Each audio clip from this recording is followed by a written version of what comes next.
no fue un encuentro después de mucho tiempo. Hablamos mucho de su salud, hablamos de lo que se está viviendo, hablamos de política.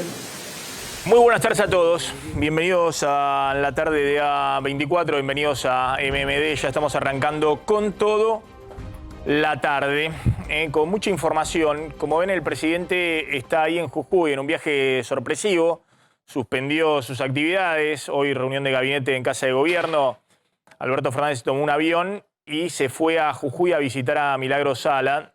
Ahora vamos a repasar un poquito las declaraciones del presidente en una movida solitaria, como él mismo decía, ¿no? Y de hecho lo pone y le genera mucho ruido en la buena relación que tiene con el gobernador de Jujuy, Gerardo Morales, que es un adversario político muy fuerte de Milagros Sala. Ha construido su carrera política el gobernador de Jujuy en base a las denuncias contra Milagros Sala.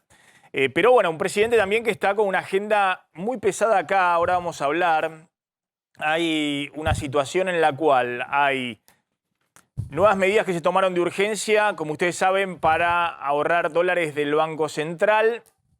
Un dólar libre que está bajo presión. Siguen los dólares de dolarización para las empresas en 250 pesos. Y el dólar blue oscilando entre 238 y 240 pesos. Y remarcaciones y faltantes ya antes de que se aplique efectivamente la nueva normativa, porque en los últimos 2 días directamente se paralizaron las importaciones, los pagos a importadores. Por eso el Banco Central pudo acumular 400 millones de dólares en 2 días, pero con el cepo total a importaciones, ¿no? De una manera muy rudimentaria, y eso está generando todavía más desequilibrios y más presiones, no solamente inflacionarias, sino sobre el dólar.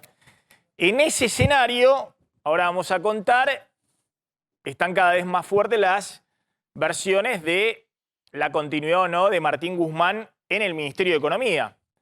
Que la pregunta es si sigue teniendo el apoyo de Alberto Fernández o Alberto Fernández solo lo sostiene algunas semanas más para no mostrarse cediendo frente a Cristina directamente. Ahora vamos a contar cuál es la secuencia de lo que esperan los que creen que el presidente tiene que cambiar urgentemente al ministro de Economía y tratar de relanzar para crear alguna expectativa y estabilizar mínimamente el mercado cambiario, relanzar el equipo económico. ¿Cuál es la secuencia? Porque hoy Guzmán no estuvo en la reunión de gabinete, estaba en toda la negociación con el Club de París, se anunció que viaja el 6 de julio próximo justamente a París para terminar el cierre, la renegociación de los 2.000 millones de dólares que la Argentina tiene que refinanciar con el Club de París. Ahora van a ver, hay una serie de secuencias de los que creen que Guzmán ayer hizo el canje de deuda, aplicó estas medidas, cierra el tema del Club de París, ingresó la cuota del FMI de los DEC para la refinanciación de la deuda.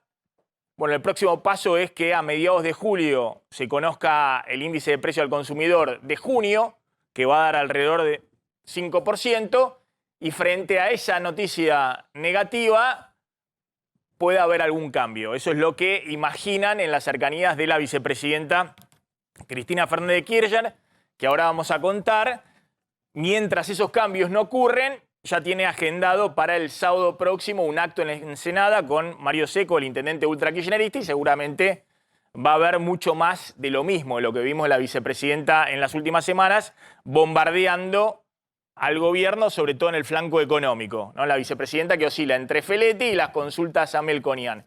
Y la pregunta si hay algún espacio en algún momento para que haya una redefinición del Ministerio de Economía y pueda desembarcar ahí tal vez Sergio Massa con un equipo económico redrado, el asesoramiento de Labaña, un equipo que ya Massa mostró y que dijo en algún momento yo estoy en condiciones de avanzar con una redefinición de la política económica, pero si no pasa mucho tiempo y la economía no entra en una dinámica en la cual cualquiera que entre, en última instancia, termina siendo parte del torbellino, ¿no? Es decir, todos quieren ser Labaña, el ministro de Economía que llegó en junio del 2002 y estabilizó la situación, una situación totalmente distinta en términos de desequilibrio que tiene esta economía.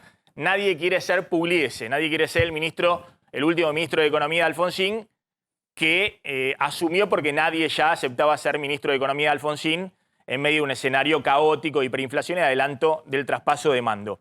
¿Qué está pasando en Jujuy en este momento? Tenemos un colega enganchado ahí que nos está contando qué está pasando ahí en Jujuy. Viaje sorpresivo del presidente en Jujuy. A ver si tenemos ahí las imágenes. Está la imagen ahí, lo colgó en su cuenta de Instagram el presidente visitando a Milagros Sala, que está en un sanatorio privado. Milagros Sala, que está internada por una trombosis venosa, Maxi, que tuvo que salir de su casa donde cumple arresto domiciliario, y el presidente fue a visitarla hoy, quiso hablar con ella, suspendió toda la agenda de lo que tenía que hacer acá en Buenos Aires.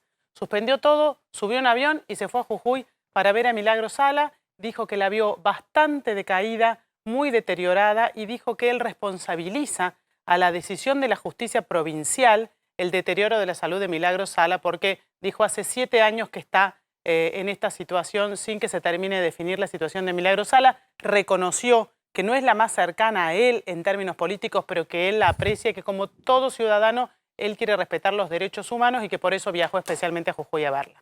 Bueno, a ver, el tema Milagros Sala, no me quiero detener demasiado en este tema, pero obviamente la oposición ha salido a decir que el presidente está presionando sobre el Poder Judicial. El presidente aclaró recién... Milagros Sala está con una condena. Sí, tiene una condena y tiene arresto domiciliario, está en su casa desde hace ya 7 años. Estuvo primero fuera de su casa detenida y ahora está en arresto domiciliario. Y el presidente lo que dijo es que él no va a hablar con nadie, Maxi, que no va a hablar con nadie de la justicia. Porque dice, nunca hablé con nadie de la justicia por un tema judicial, bien, no voy a intervenir, obviamente tuvo si el gesto presidente dice político, voy a hablar con nadie de la justicia, tiene que renunciar al minuto siguiente. Pero salió a aclarar esto Está haciendo un gesto político fuerte el presidente respecto a este tema. La pregunta es, ¿hay alguna instancia en la Corte Suprema de la Nación de la causa Milagros Sala? Es que son muchas causas. Lo que dijo el presidente recién es que de hecho es una persecución judicial porque tiene 17 causas en curso. Y algunas de esas causas están en la Corte porque dicen que es una persecución judicial. Nada, lo que dijo el presidente aclarando es que no va a hablar con nadie de la justicia provincial ni de la justicia nacional. Lo que se interpretó también, Maxi, dentro de la Casa Rosada, donde mientras tanto se realizó la reunión de gabinete sin la presencia de Martín Guzmán, fue que también es un gesto de acercamiento hacia Cristina Fernández de Kirchner. No olvidemos que en el acto del 20 de junio, cuando Cristina Fernández de Kirchner inicia su discurso allí en ese acto organizado por la CTA en Avellaneda, ella una de las primeras cosas que hace es recordar y agradecerle a Milagros Salas.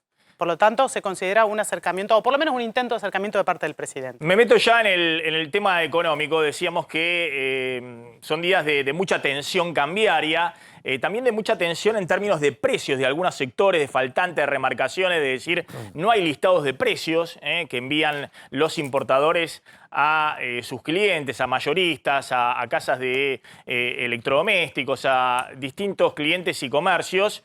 Y eso está moviendo nuevamente todo el escenario. ¿Qué está pasando en este momento con el tipo de cambio, con el dólar y lo que está pasando en la City? El dólar blue está a 238 pesos, un peso por debajo del cierre de ayer. El contado con liqui, 250, 251 pesos. Esto es algo por arriba, 2 o 3 pesos por arriba del cierre de ayer. Lo que pasa es que ayer, después del mediodía, aparecieron algunas manos amigas del gobierno, alguna sospecha de que fue el propio Banco Central que intervino en el mercado alternativo del dólar, del contado con liqui, para bajarlo, porque había llegado a un máximo de 254 y el Banco Central tiene prohibido, digamos, intervenir por el FMI, digamos, de intervenir, con lo cual el Banco Central dice, nosotros no fuimos.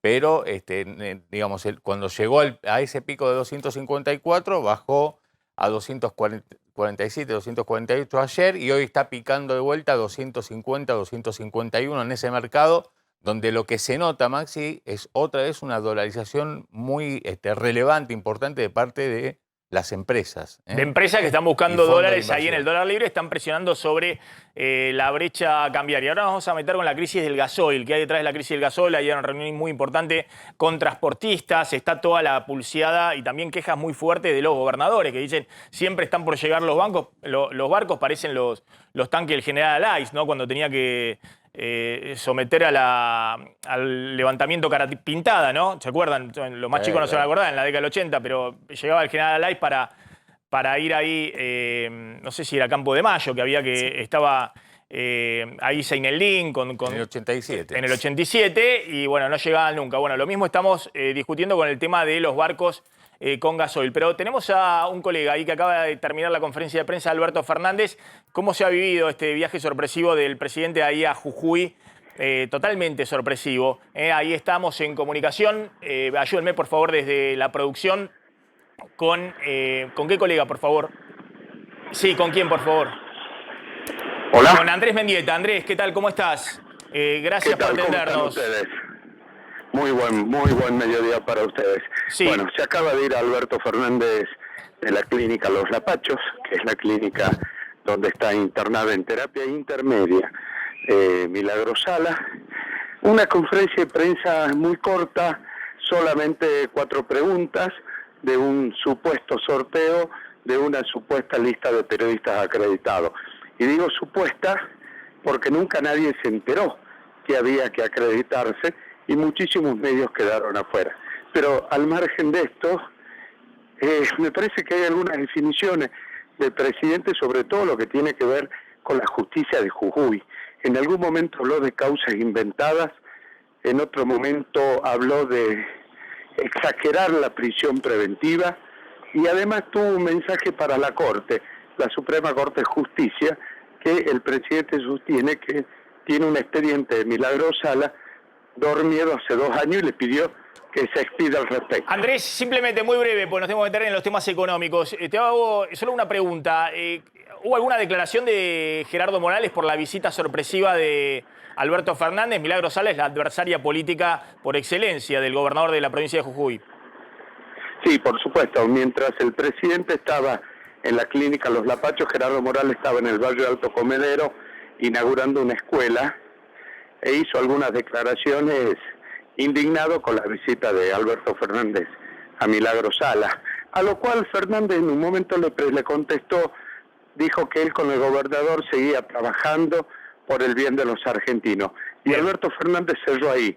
Y Gerardo Morales desde Alto Comedero fustigó duramente esta visita. Pero me parece que hay una línea acá, porque estaba Valdés, el diputado nacional, y recordemos que en la Cámara de Diputados hay un pedido de intervención a la justicia de Jujuy y en la Cámara de Senadores hay otro pedido de intervención a la justicia de Jujuy.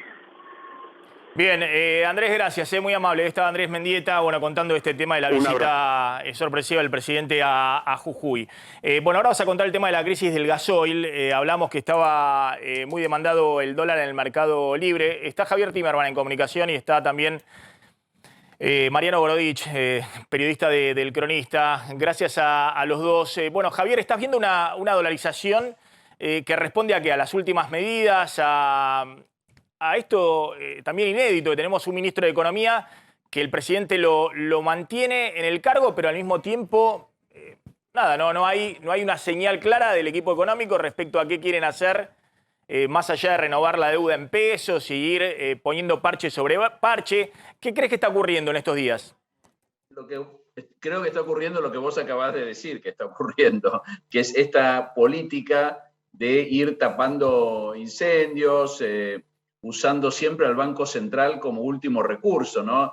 Fue el Banco Central el que tuvo que salir a comprar la deuda en pesos cuando hubo la crisis de los bonos atados a la inflación. Fue el Banco Central el que eventualmente va a financiar al gobierno si no logran renovar todos los títulos que necesita renovar en el próximo vencimiento. Va a ser el Banco Central el que pone los cepos al dólar, el que toma las medidas y bueno, va buscando dónde tiene que ir apagando el próximo incendio. Todas estas medidas tienen consecuencias, como todo.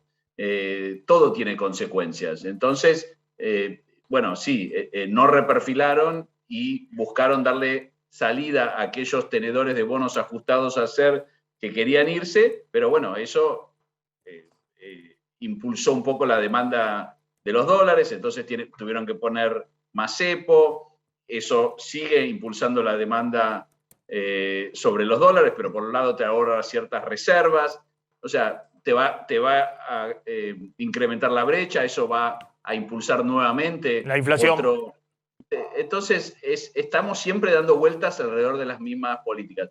Ahora, Sí. el gobierno, cuando toma estas medidas, o el Banco Central, dice son temporarias, porque deben esperar que algo pase. Yo no sé en qué es lo que ellos esperan. Si le echan la culpa a las circunstancias o si esperan enunciar otras medidas más de largo plazo. Es muy difícil saber en este contexto por qué las medidas son temporarias. ¿Por qué debería ser temporario lo que acaban de decidir? ¿Qué pasaría? No me queda claro. Está claro. Mariano, te sumo, has escrito ahí en El Cronista respecto a cómo se está operando el dólar blue. ¿Quiénes están comprando dólares ahí a 240 pesos? Siempre decimos la referencia son los dólares libres, sabemos ahí quiénes están comprando en el dólar contado con liquidación, en el MEP, empresas que buscan o dolarizarse o buscar dólares para su operatoria que antes conseguían en el mercado oficial. ¿Quién está ahí moviéndose en el dólar blue? Ahora se sumaron los importadores porque, a ver, el importador, si accede por el contado con liquidación, por 90 días no puede ir al MULC, ¿no? Entonces, la única que le queda al importador es ir por el paralelo, lo que el central no le dé de dólares, si no se estaría vedando por 3 meses. Hay que destacar un punto, a ver, el central está interviniendo mucho en la curva en pesos, de bonos en pesos. Ayer compró 70.000 millones de pesos en bonos SER para que no caiga de precio, pero no en bonos en dólares. Aparecieron unos casi buitres. Son los hedge funds, los fondos muy especulativos. Ayer vieron oportunidad de compra y algo compraron, y eso fue lo que hizo apenitas descender el contado con liquidación, que había llegado casi a 256, había llegado, después recuperó, ¿no? Está bien, pero Mariano, a ver, cuando el Banco Central interviene en la curva de pesos, comprando bonos en pesos que alguien se quiere desprender, un fondo de inversión o un inversor privado vende en el mercado esos fondos en pesos, recibe pesos que emite el Banco Central y obviamente va a dolarizarlos al contado con liquidación. Eso es lo que está tirando hacia arriba los dólares libres en blanco. Yo te decía, y en el mercado blue, en el de la calle, que vos ves ahí una operatoria más pequeña, cuevas, dinero en negro, ¿quiénes son? ¿Son empresas? ¿Son particulares? ¿Quiénes están dolarizándose a 240 pesos? Tenés empresas chicas, no grandes que no pueden, pero las pequeñas y medianas empresas están ahí, y todo lo que es importador está ahí por el mercado paralelo, ¿no? Porque de vuelta no puede ir al contado con liquidación porque si no se pierde por 3 meses. Acordate que si vos hacés contado con liquidación por 3 meses no podés ir al MULC, ¿no? Entonces es algo que la empresa tiene que tener en cuenta y no va a hacer contado con liquidación. Entonces o te sube el precio de la mercadería, o no vende o no pone precio directamente. O tiene que ir algo al mercado paralelo, que de hecho duplicó el volumen negociado. Es muy chiquito el volumen, pero venían negociando menos de 4 millones de dólares por día y ahora pasaron a casi 7 millones de dólares contra, claro, un contado con liquidación que es récord. Ayer se negoció 100 millones de dólares en este contado con liquidación, que es el dólar que usan las grandes empresas, inversores, para poder dolarizar en el exterior, y que es una suerte de hermano mayor del blue, ¿no? Claro. Porque hoy el blue a 238 pesos está retrasado frente a los 250 del contado con liquidación o 245 del dólar MEP que se puede comprar a través de la bolsa, ¿no? Sí, o en el home banking de cualquier banco, ¿no? Haciendo una operación muy sencilla. Javier Timerman... Que debería estar más caro, ¿no? Debería estar más caro al ser ilegal. Con lo cual vos hoy tenés al blue retrasado todavía. No. Lo que pasa ahí es que el que te queda muy atrás es el dólar turista, el dólar tarjeta, que te queda en 210 pesos, 212 pesos. Y ese es el dólar por el cual se están yendo 600 millones de dólares por mes de pago con tarjeta en el exterior, argentinos gastando en tarjeta afuera o haciendo compras desde la Argentina a pagos al exterior. Y ojo que el FMI ve bien esa cuenta y dice, pero ¿cómo es? Tienen un dólar de 210 pesos que te lleva 600 millones de dólares por mes. Si se abren mucho más los dólares libres, y bueno, algo van a tener que hacer con el dólar tarjeta, porque ahí hay un problema porque grande. Encima después le devuelven el 35%. Claro, o sea, vos podés pagar un pasaje a primera clase a Miami, hotel 5 estrellas en Europa, con un dólar de 170. Pues después te devuelven el 35% por ganancias de bienes personales. Sin límite, ¿no? Es raro. Es bueno, de los ricos. Habla de todas las locuras que genera el cepo, ¿no? Y que es muy difícil, obviamente, permanentemente de controlar. Javier Timerman, gracias. Mariano Godoy, como siempre, el economista y periodista de El Cronista. Contá qué está pasando detrás de la crisis del gasoil, porque ese es el otro tema que hoy está en el centro de la escena. Bueno, traje números oficiales que de alguna manera dan cuenta de lo que está pasando, digamos, qué ocurrió, de por qué nos quedamos sin gasoil, por qué no se puede cargar gasoil. Fíjate, ahí trajimos unas placas, dice que las ventas en el mercado entre enero y mayo estuvieron 14,4% superiores al año pasado, enero-mayo del año pasado. Si lo comparás con el 2019, antes de la pandemia, 10% arriba, con lo cual, bueno, había que, ante este mayor, hasta el crecimiento de la demanda, había que darle oferta. Bueno, ¿cómo se originó esa oferta? Vamos a la siguiente placa, y acá me parece que está uno de los puntos del problema que tuvimos, que fue que las empresas, las petroleras, cuando tuvieron que producir gasoil para dar en el mercado interno, fíjate lo que aumentó la producción, 1% nada más.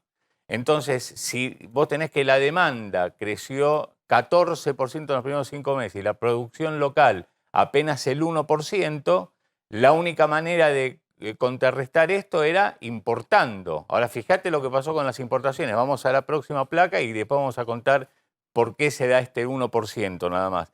Las importaciones más que se duplicaron. Aumentaron más de 100%. Claro, pero estas importaciones no alcanzaron para compensar la menor producción. Y lo que dicen desde las petroleras va en contra de algún argumento oficial. Las petroleras dicen, nosotros no producimos más porque le habíamos avisado al gobierno que íbamos a hacer paradas técnicas durante la primera parte del año y que justamente íbamos a necesitar importar más. Espérame un segundo, porque ahí el título, ¿cuál es? ¿El título cuál es? Y que justamente que las empresas, las petroleras, no produjeron el gasoil necesario para... Y dicen que le habían avisado al gobierno de esto. Bueno, entonces el título es, las petroleras dicen que al gobierno le habían avisado de esta crisis y el gobierno no actuó y no respondió a tiempo.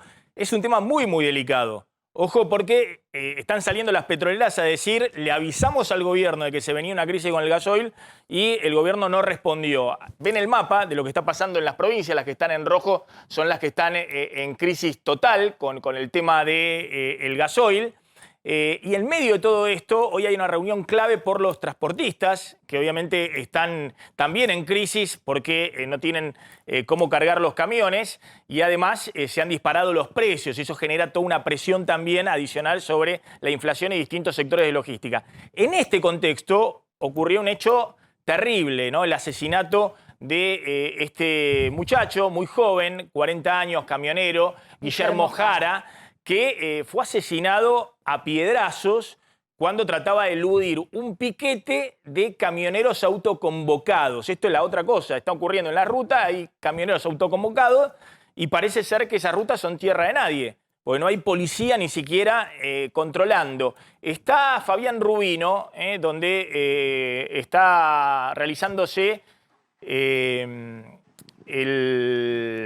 velatorio, gracias Fabián, el velatorio de Guillermo Jara. Fabián, ¿estás dónde exactamente? En General Rodríguez. En General Rodríguez con la familia que está gracias Fabián. Pronto a este velatorio. Pensar que Guillermo salió a trabajar y en el piquete de Deró lo mataron, lo asesinaron y lo trajeron muerto. Algo increíble para esta familia que está destrozada. Diego a mi lado. También está Fernanda. Ustedes fueron a Deró, pudieron participar de lo que pasó. Para ustedes, claramente, esto es un asesinato. Sí, tal cual. Es un asesinato. Lo cazaron, lo fueron a cazar, lo esperaron. Fue todo premeditado, así que... 8 kilómetros lo corrieron para arrojarle las piedras y matarlo. Sí, decidieron correr los 8 kilómetros. Y bueno, decidieron correr los 8 kilómetros, buscaron las piedras y lo embistieron de frente con las piedras y eso fue... ¿Él había hablado con ustedes si sentía miedo, temor en salir a la ruta? No, nunca pasó que nos dijera eso. A él le gustaba irse de viaje. Hay algunas versiones que dicen, por ejemplo, que en el piquete lo vieron con un arma. ¿Ustedes pueden desacreditar totalmente esta versión? Nosotros estuvimos en Deró, hablamos con el fiscal y no hay arma. O sea, el fiscal nos mostró, nosotros nos llevamos sus pertenencias y no hay armas. Claro, Maxi, bueno, aquí está la familia, te digo, totalmente destrozada. A las 3 de la tarde comenzará el velatorio, lo van a sepultar mañana a la mañana. Y la verdad que es otra familia que pide justicia, porque aquí no eran camioneros, sino que se convirtieron en asesinos que mataron, persiguieron y mataron de un piedrazo, entre otras cosas, a un joven padre de 2 hijos de 45 años de edad. Fabián, te hago simplemente una pregunta, porque vos estás ahí desde muy temprano, estás hablando con toda la gente. Los atacantes, ¿no? Los asesinos, que eran camioneros autoconvocados, ¿eran también conocidos en el gremio o por otros camioneros? Me imagino que han ido al velatorio una cantidad muy grande de compañeros de trabajo, de camioneros, compañeros de Guillermo. No, mira, los del piquete no absolutamente eran desconocidos para Guillermo. Lo que sí tenemos entendido es que tampoco Guillermo, perdóname, no tiene ninguna militancia en el gremio, ¿no? No, que nosotros conozcamos no, pero, o sea, quiero decir, ha adherido seguramente a algún paro o algo, pero no, en realidad los que estaban autoconvocados tampoco sabemos si eran camioneros o si eran dueños de camiones, por ejemplo. Claro. Eso no lo sabemos. Claro, exactamente. Hay una diferencia, lo quiero aclarar. Digo, el camionero, conductor, que es el laburante, por lo menos para nosotros. Y el dueño de un camión es otra persona, es el dueño del camión que quizás no sale a la ruta. Claro, exactamente. Son distintos roles. Claro, porque Guillermo era un empleado de una empresa y transportaba para una empresa. Era un empleado, un camionero que era chofer de camión para una empresa. Sí, mi hermano era camionero, chofer trabajaba para una empresa, sí. Claro. El transporte, lo que transportaba variaba de acuerdo a la carga, de acuerdo a lo que llevaba, a la hoja de ruta. Está claro, está claro. Bueno, gracias y bueno, nuestras condolencias desde acá y la verdad que es impactante el caso y está bien la diferencia porque, bueno, los autoconvocados en muchos casos son dueños de los propios camiones, cuentapropistas. Acá estamos hablando, bueno, de un laburante que estaba trabajando, digamos, y yendo de un lado para el otro en su transporte de carga para una empresa. Fabián, gracias. Cómo no, Maxi, hasta luego. Gracias, impecable Fabián Rubino. Como siempre, desde General Rodríguez. Está en comunicación Roberto Guarnieri, que es presidente de FADEAC, que es la Federación de Transporte, que va a ir a la reunión al Ministerio de Transporte. Y fíjense el mapa que ha difundido FADEAC, esto que les mostrábamos, donde están bueno, muchas provincias del centro y norte del país pintadas de rojo, porque es el faltante de combustibles muy notorio. Estamos hablando de el corazón cerealero del país, todo el litoral, todas las provincias del NOA y del NEA. Bueno, Roberto Guarnieri, ¿qué van a ir a hablar con el gobierno? ¿Cuál es la agenda en el día de hoy? Bueno, hoy se va a ir a hablar de tarifas, para ver si se puede mejorar las tarifas y, por supuesto, la falta de combustible. Las tarifas a ustedes se le dispararon los insumos, se disparó el costo fundamentalmente del combustible y están pidiendo que mejoren las tarifas para las empresas de transporte. Claro, lo que pasa es que el costo del combustible el combustible no tiene precio. Porque una cosa es el precio oficial que tiene YPF, pero se agota el combustible de YPF enseguida. Entonces hay que recurrir a las otras petroleras. Y las otras petroleras cobran el precio que tendrán que cobrar para ganar plata, no están subsidiadas. Así que las tarifas están por el precio oficial y nosotros estamos pagando el gasoil a distintos precios, 180, 200, se ha pagado hasta 250 pesos al litro. Entonces, las tarifas hay que adecuarlas más o menos para poder seguir trabajando. ¿Cuáles son las provincias que están hoy más complicadas, donde sigue habiendo faltantes? Y tengo entendido que ustedes están pidiendo al gobierno que desaloje a los autoconvocados en las rutas. Nosotros ayer firmamos un documento con las otras 3 federaciones para hacerles saber que no hay nadie de nosotros en la ruta, de las federaciones, ninguno afiliado a ninguna federación está en las rutas, son autoconvocados, que nosotros queremos libre circulación, porque tras que tenemos problemas de combustible, no podemos circular normalmente, no podemos cumplir con nada. Nos falta gasoil y nos paran los piquetes, que así que se hace muy complicado estar trabajando de esta manera. Y más con los acontecimientos, bueno, el público conocimiento que hubo. No, claro, lo que usted dice es un caos sobre caos, digamos.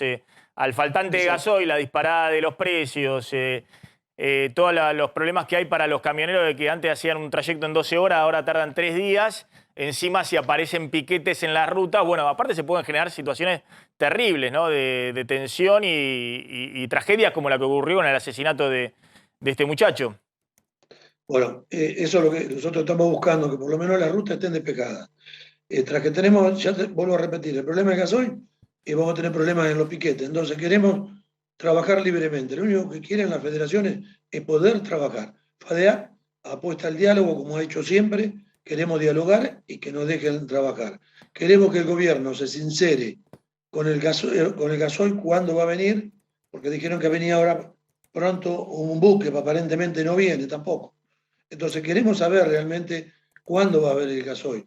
Así todos se van a quedar tranquilos, hasta los autos convocados, porque sabiendo que no hay gasoil van a estar parando de gusto. Entonces, nos dicen dentro de 15 días, 20 días, un mes, bueno, bárbaro, vamos a tratar de hacer nuestro trabajo, pero sabiendo que no hay combustible y tratando de arreglarnos o adecuarnos a las circunstancias. Está claro, no hay previsibilidad, lo que veníamos diciendo. Tienen que salir Domínguez, el ministro de Agricultura, por un lado, sale Mansur por el otro a decir, y siempre que dice está por llegar el gasoil, no llega. Ahora decimos, el área, los que importan el gasoil, la Secretaría de Energía, bueno, en economía y demás no dan previsibilidad los que compran el gasoil, los que pagan el gasoil. Bueno, ¿cuándo va a llegar efectivamente el abastecimiento? Guarneri, gracias, muy amable. Chao. Gracias. Bueno, completa Claudio con esto y sigo con otros temas. Bueno, y que lo que comentábamos antes, hoy el ministro de Seguridad, Aníbal Fernández, admitió de alguna manera la responsabilidad del gobierno, porque lo que dijo fue, bueno, deberíamos haber empezado con las importaciones de gasoil antes, no esperar a que se produzca la crisis, con lo cual esto de que, bueno, si el gobierno estaba al tanto de que la producción de gasoil iba por parte de las petroleras locales, iba a no acompañar el crecimiento de la demanda, bueno, efectivamente debieron empezar las importaciones antes. Por otro lado, esto es muy importante, Maxi, porque lo que se nota es que en las estaciones de servicio, yo ahí te decía que aumentó la demanda 14% en los primeros 5 meses. En las ventas en estaciones de servicio aumentaron 20%. ¿Por qué esa diferencia? ¿Por qué 20%? Y ahí tenés el efecto en las localidades fronterizas, donde el gobierno ahí también se descuidó porque le vinieron a comprar camiones de otros países, precio del gasoil subsidiado, digamos, hasta 3 veces más barato acá que lo que costaba en Paraguay, en Brasil, en Uruguay, en Chile. Vamos a ir a una tanda. Cuando volvamos vamos a hablar qué está pasando con los faltantes en distintos sectores a partir de las medidas que se tomaron, ¿no? Hay un listado de productos donde hoy no hay listados de precios, hay remarcaciones, bueno, hay incertidumbre sobre qué está pasando en esos sectores en particular. Y después Pablo Vinocurva a contar la pelea insólita también del peronismo por los actos del viernes y del sábado, un acto de la CGT que había convocado Casa Rosada para mostrar que Alberto Fernández seguía cerrando filas con la CGT, y la CGT dijo, no, por ahora no lo tenemos confirmado. Y Cristina dijo, bueno, como el acto de Alberto Fernández está el viernes, hago el acto el sábado en Ensenada, ¿no? Están recordando el fallecimiento de Juan Domingo Perón. Así que vamos a discutir en un ratito a ver qué está pasando con esa pulseada, yo digo, no es tras bambalinas, en público, permanente, entre el presidente y la vicepresidenta de la Nación. Hotel Alto Verde, sabemos que es un hotel que no es solamente para dormir, con sus 5 piscinas de aguas termales y su excelente restaurante gourmet. Hotel Alto Verde, el mejor 4 estrellas en Termas de Río Hondo, una hermosa ciudad ahí en Santiago del Estero. Tanda y ya volvemos.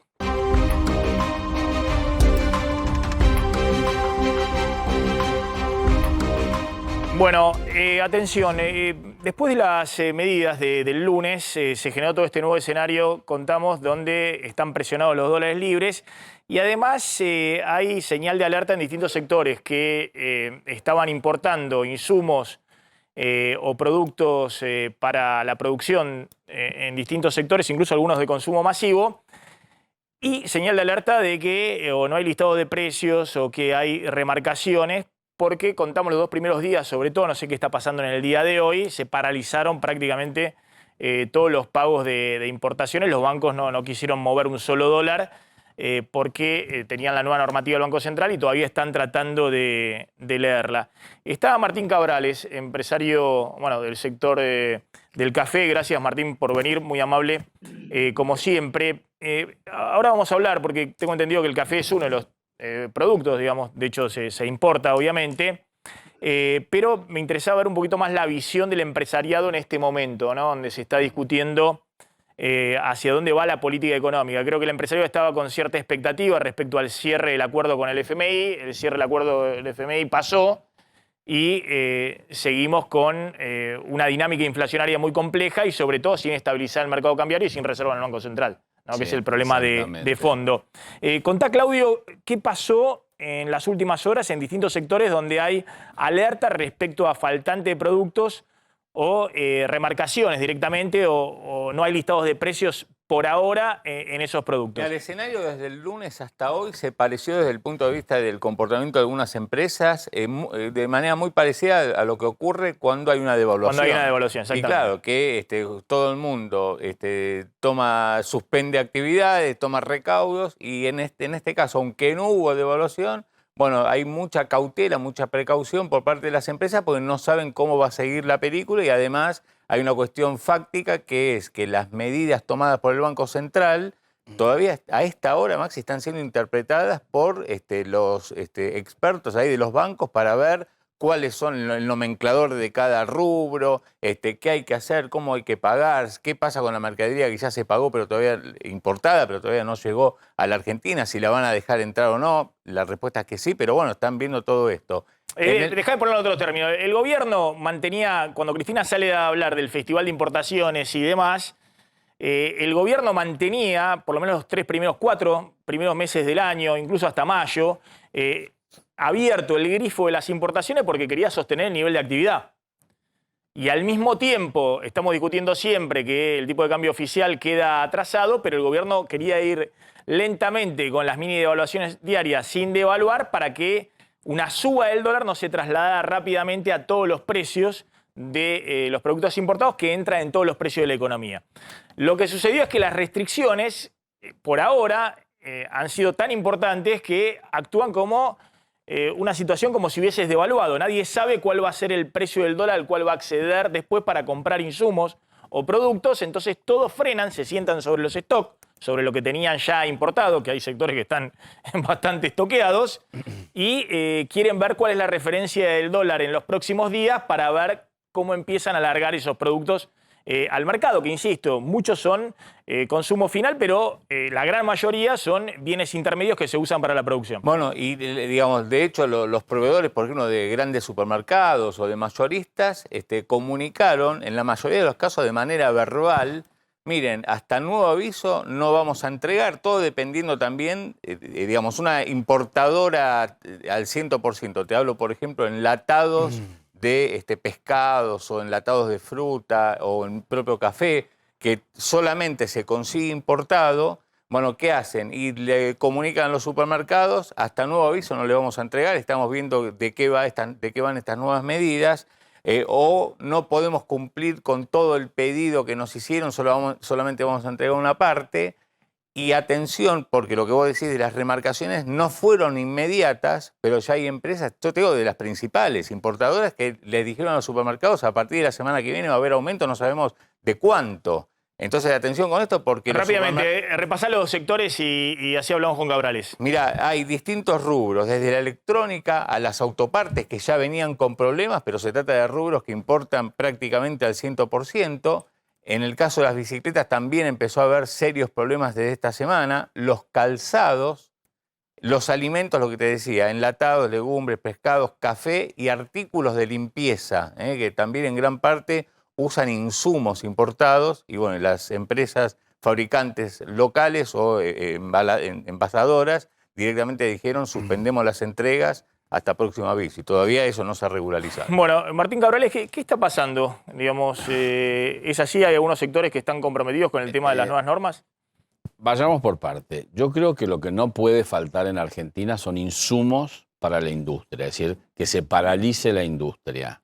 En el caso mío particular, que es el café crudo, yo no importo un producto terminado, yo importo un commodity, que es el café crudo, cotiza en la bolsa de New York, lo traigo a Argentina, lo descomoditizo, lo proceso industrialmente y le pongo la marca, que es mi apellido, y lo vendo. Hago sustitución de importaciones, porque también fabrico la cápsula en Argentina en vez de importarla. Pero necesito el café para ponerle adentro de la cápsula porque no hay café crudo, café verde en Argentina. Entonces, por un lado tenemos los insumos que son necesarios para la industria, tanto para la fabricación, para vender localmente, como para exportar. Argentina necesita exportar mucho más de lo que exporta. Pero la gente también hay que entender que para exportar se necesita también importar, porque la mayoría de las cosas tiene alguna parte, algún insumo importado. Entonces, podemos tener faltante de insumos para la industria, eso sería lo más grave y lo que el gobierno se ha comprometido a través del Ministerio de Desarrollo, el ministro Scioli, ex embajador en Brasil, así que él conoce perfectamente el tema de café y estamos en constante conversación con él. Y también tenemos el tema del plazo de pago. ¿Qué pasa? Se pretende que a nuestros proveedores le paguemos a 180 días. A 6 meses. Primero, es imposible conseguir financiación en el exterior que un proveedor que yo le compre a usted y que dentro de 6 meses le diga que le voy a girar los dólares. No se consigue. La financiación que se puede llegar a conseguir en el exterior es cara. No todas las empresas acceden a esa financiación, sobre todo en un sector como el nuestro, donde la mayoría son pymes. Entonces es muy difícil. Apenas llegan a acceder a crédito nacional, imagínense llegar a acceder a créditos en el exterior. Entonces tenemos el tema del plazo que estamos pidiendo, que de 180 días, no pedimos gran cosa, pedimos que de 180 días baje a 90 días por lo menos. Y lo que decía el señor tiene razón, es muy difícil calcular a cuánto hay que vender un producto cuando vos tenés que pensar que lo tenés que pagar dentro de 6 meses. ¿A qué dólar lo vas a pagar? Entonces, ¿qué vas a hacer tu costo teniendo en cuenta el precio, el valor del dólar futuro? Pensando cuánto va a estar o teniendo la idea de cuánto va a estar dentro de 6 meses. Entonces, ahí está lo complicado, el tema de la materia prima y de saber cuál es el valor cierto del producto para conocer el valor del dólar. A ver, yo vengo diciendo que claramente hicieron mal las cuentas. Digamos, el Banco Central no puede estar en esta época del año habiendo comprado nada más 500 millones de dólares hasta que se tomó esta medida en todo el año. No solamente porque está incumpliendo groseramente la meta, necesitaba 3.500, 4.000 millones de dólares más en la meta con el FMI, sino porque si no va a ser una crisis cambiaria. Hicieron mal la cuenta de cuánto tenían que importar de energía y de cuánto podían importar del resto de los productos. Ahora, y lo que hicieron desde el lunes es directamente comprarse todos los dólares que antes daban a los importadores. No soltaron nada, por eso en 2 días compraron 400 millones de dólares. Ahora, ¿qué puede pasar desde el punto de vista de precios? Porque es cierto que hay varios sectores donde hay un stock.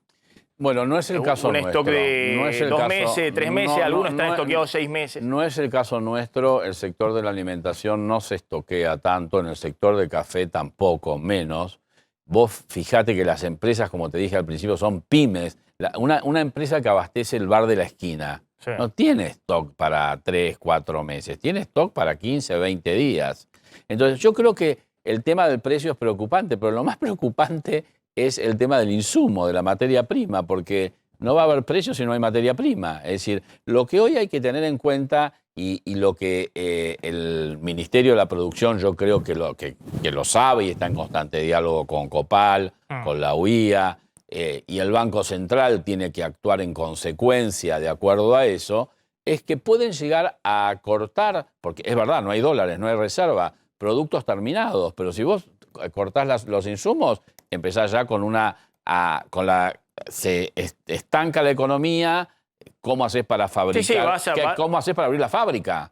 ¿Cómo haces para abrir la fábrica? Vas a un enfriamiento claramente de la economía, además de por la inflación, ahora por el tema de la falta de insumos. Y después vos tenés que abrir la fábrica, pagar los impuestos, pagar los sueldos, los bares tienen que abrir sus negocios. Es decir, es toda la cadena productiva. Por eso para mí es importante recalcar el tema de lo importante que son los insumos dentro de la industria, que sirven también para exportar, porque tampoco vamos a exportar si no podemos importar insumos. Ahora vuelvo con vos con una pregunta respecto a cómo está viendo hoy el empresariado la política económica. En su momento una defensa fuerte de Martín Guzmán cuando estaba en medio de la pulseada con Cristina. ¿Qué es lo que están evaluando y qué es lo que están proyectando este año en términos de inflación, de nivel de actividad? Ahora volvemos y te voy a hacer esas preguntas. Contame, Pablo, el acto del viernes de Alberto Fernández con la CGT y del sábado de Cristina con un intendente ultra kirchnerista en Ensenada. Sí, estamos hablando de lo que vamos a ver, que es la pelea por la herencia de Perón. ¿Por qué? Porque Alberto Fernández había anunciado ayer, el gobierno había anunciado ayer, que iba a hacer un acto en la CGT donde Alberto Fernández iba a ser el principal orador. Cristina Kirchner también tenía previsto desembarcar en el conurbano con un acto en Ensenada con el intendente Mario Seco, en lo que iba a ser una muestra de Cristina volviéndose a replegar con los intendentes del conurbano bonaerense y más que nada en la estructura del peronismo. Cristina lo iba a hacer, lo había pensado originalmente para hacer el viernes, lo corrió para el sábado sabiendo que existía este acto de la CGT de Alberto Fernández. ¿Qué fue lo que pasó? En la CGT cayó muy mal este acto que habían coordinado entre Héctor Daer, uno de los líderes de la CGT, y Alberto Fernández. Fue la propia Casa de Gobierno la que derivó las invitaciones para este acto que estaba organizando en la CGT con Alberto Fernández como principal orador.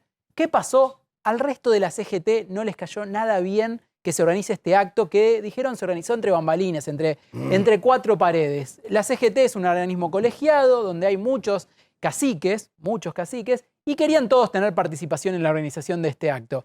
Bueno, hoy está puesto en duda. Lo que dicen ahora las fuentes de la CGT es que este acto está suspendido. ¿Qué dicen el gobierno? El acto se hace. Es decir, en este momento no sabemos si hay acto o no hay acto. Bien, ¿y el sábado? Y el sábado va a ser Cristina, ese está confirmadísimo. Cristina con Mario Seco en Ensenada. Y lo que estamos viendo es que Cristina se repliega sobre los intendentes. Hizo en Avellaneda hace 2 semanas, cada 15 días va a hacer alguna aparición pública.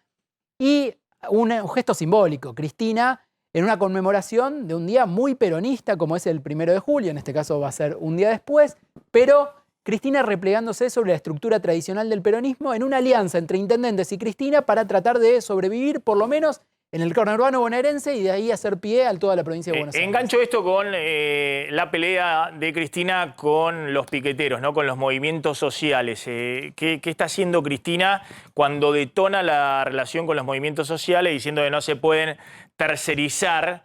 ¿Y a qué está yendo Cristina con eso? A ver si tenemos ahí un poquito el gráfico este que estuvieron viendo todos en estos últimos días, en el fin de semana. Hay una nota muy interesante de Diego Genú, que como siempre escribe con una mirada distinta la política. Y me sorprendió porque Diego Genú resalta este trabajo de Rodrigo Sarazaga, que es un sociólogo jesuita, hemos hablado varias veces con él, muy interesante, en algún momento mimado también del establishment, estuvo en la cumbre del 2017 en IDEA, que está percibiendo que en el conurbano están ocurriendo cosas muy complejas y que esas mismas cosas está percibiendo Cristina. Básicamente que se le está deshaciendo la base social tradicional del peronismo. Y que eso tiene que ver en parte también con esta movida de los planes sociales, que hay que decirlo, lo inició el kirchnerismo, pero que después cobró vida propia. Y Cristina apuntándole a los planes sociales y sobre todo cerrando su alianza con intendentes del PJ y con gobernadores, lo que está buscando es afirmarse desde otro lugar para el año que viene en la provincia de Buenos Aires. El trabajo de Sarazaga, yo no tuve oportunidad de verlo, pero leí, digamos, los comentarios respecto a ese informe. Lo que plantea es que el plan social ya no es voto cautivo del peronismo. Digamos que nadie vive con 20.000 pesos, que es el plan social en la Argentina, que todos hacen changa, que todos putean al gobierno por la inflación y que terminan votando o a Juntos por el Cambio o a Milei o a quien sea con tal de castigar el fracaso económico de los últimos años y en particular los últimos 2 años del gobierno actual, ¿no? Y lo que ha pasado con los planes sociales es el fortalecimiento, en todo caso, de una estructura política que es la única estructura política que hoy los dirigentes que los representan responde a Alberto Fernández, básicamente el movimiento Evita y otras organizaciones sociales. Y de hecho, fíjense esta curva de los planes sociales, esto hecho en base al INDEC y al CEPA, el Centro de Estudios de Política Argentina, que es un centro de estudios económicos cercano a Cristina, cercano al kirchnerismo. Los planes sociales en 2015, estos planes Argentina Trabaja o Potenciar Trabajo, eran 250.000 en el final del gobierno de Cristina, 600.000 en el final del gobierno de Mauricio Macri y más de 1.200.000 en el actual gobierno de Alberto Fernández. Entonces, ¿qué está diciendo Cristina? Alberto Fernández duplica los planes sociales, pasan de 600.000 a 1.200.000 o más de 1.200.000, fortalece una estructura política desde el punto de vista de los dirigentes, Movimiento Evita y demás, pero en la base es una base que se le está despegando al peronismo. Es decir, toman el plan social, algunos se movilizan obligados por los dirigentes en caso de que sean opositores del gobierno, otros directamente no se movilizan, como son los movimientos sociales que están alineados con la Casa Rosada, y después votan a quien quieren, porque con 20.000 pesos no viven y sienten la erosión total del poder de compra de todos los ingresos que produce 70% de inflación. En un escenario, además, donde la desocupación baja, después de salida de pandemia, al 7%, baja fuerte, ¿pero con qué? Con creación de puestos de trabajo informal y cuentapropismo. Es decir, muchos de estos que tienen el plan social, después en el INDEC, cuando le dice, bueno, sí, estuve haciendo changa, fui, vine y demás, el INDEC los considera ocupados, cuentapropistas, y esa es parte de la baja de desocupación al 7%. En una Argentina donde la pobreza sigue arriba del 40%.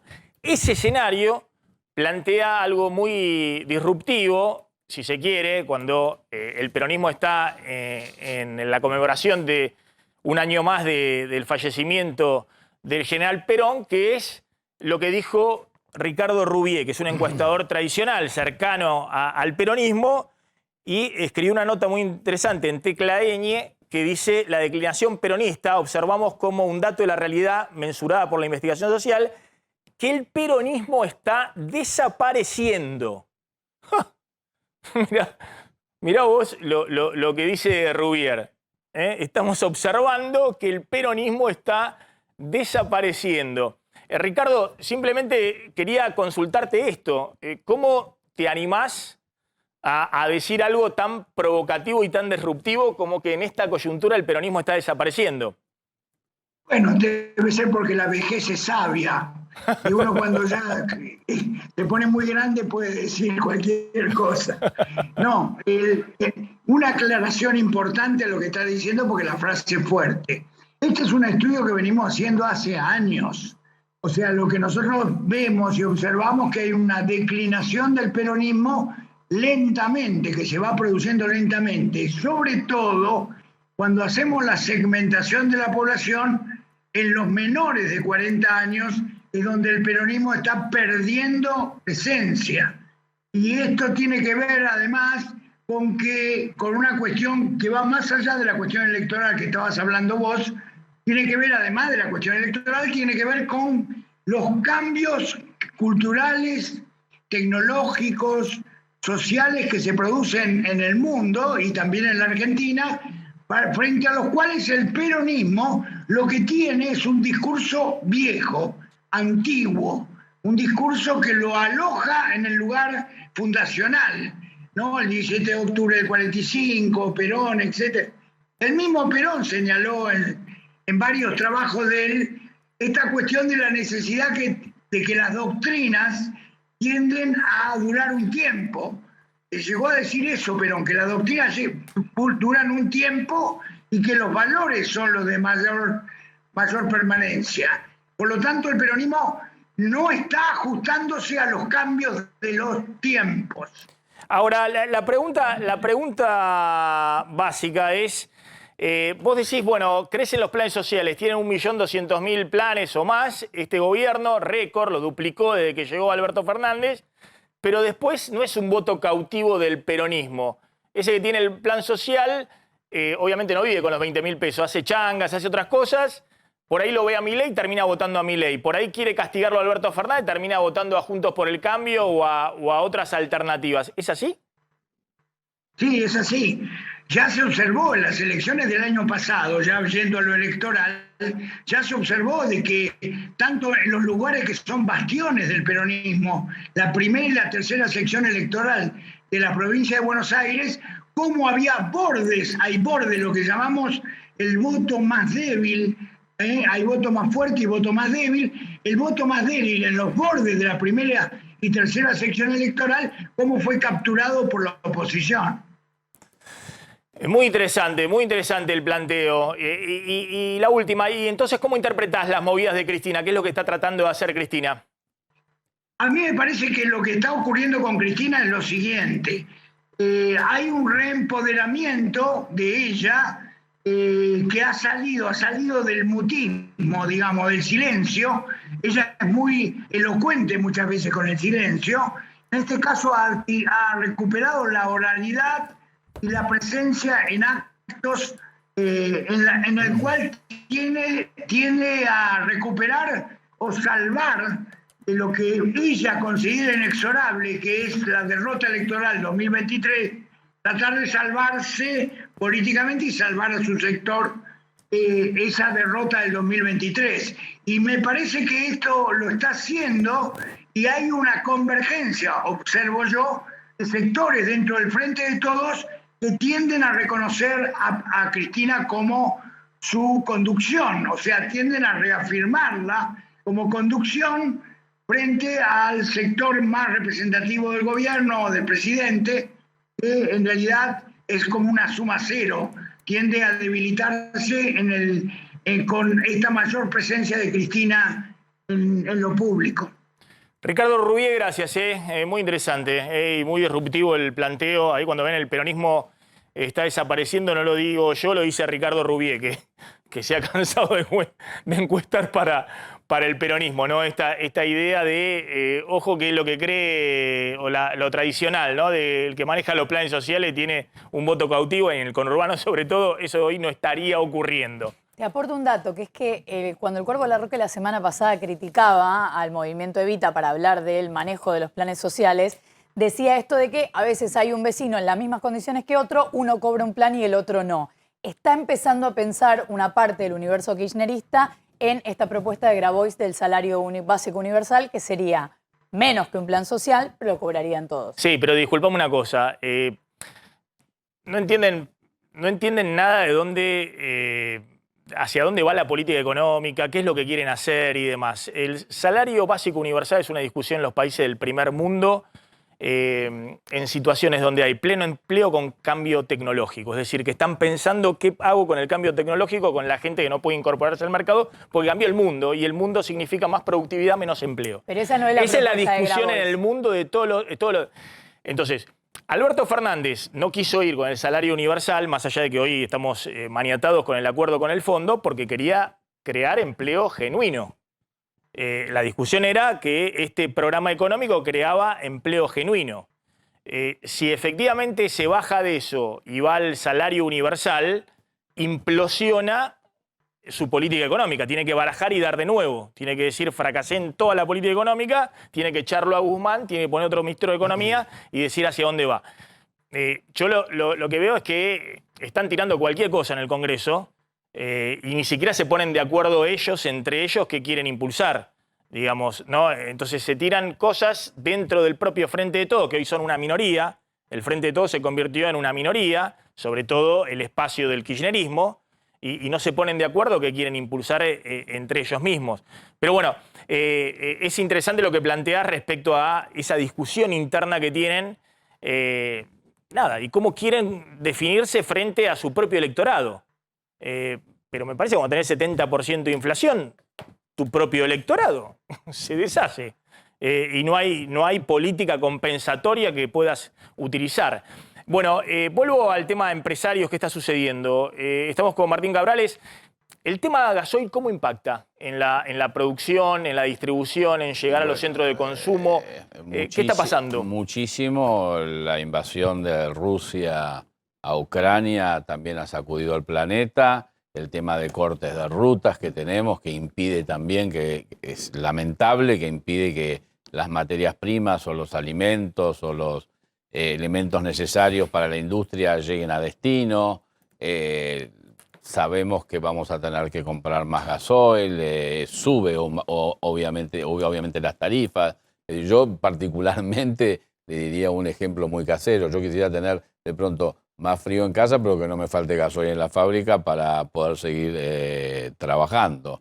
Cuando escucho a todos ustedes, veo las cifras, veo que no es el fracaso de este gobierno, es el fracaso de toda la Argentina y de varios gobiernos. Hoy estar con el 50% de una economía totalmente informal, que crece el empleo informal, pero crece el 1% el empleo formal. Justamente lo que necesitamos es crear trabajo calificado, bien pago, y eso ¿quién lo va a hacer? Los industriales, los empresarios, los comerciantes. No lo tiene que hacer el Estado. El Estado argentino tiene que ser, o el gobierno tiene que hacer, que Argentina sea un país atractivo para la inversión, atractivo para el trabajador, es decir, para que los jóvenes quieran trabajar en Argentina y no se vayan afuera o trabajen desde Argentina para afuera.